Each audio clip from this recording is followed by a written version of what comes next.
Nel campionato di promozione di Girone A, nuovo allungo in classifica generale dell'Unitas Sciacca, che adesso vede alle spalle non più il Casteltermini, bensì la Folgore di Castelvetrano.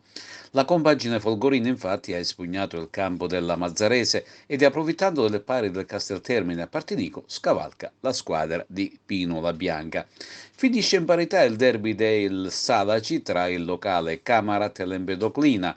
Le reti sono state di Adere e Arnone, che hanno permesso alla squadra marinara di mantenere il sesto posto in classifica generale. Ancora sconfitta per la Gattopardo, che però esce a testa alta dal rettangolo di gioco di Villabate. Scendendo di categoria, quindi in prima categoria, a causa del tragico incidente che è costata la vita a un ragazzo di Ravanusa, la gara Atletico Gorgonia-Ravanusa è stata rinviata a data da destinarsi. Si sono giocate le altre gare in programma e che ha visto l'Atletico Favara vincere fuori casa sul campo della Gira.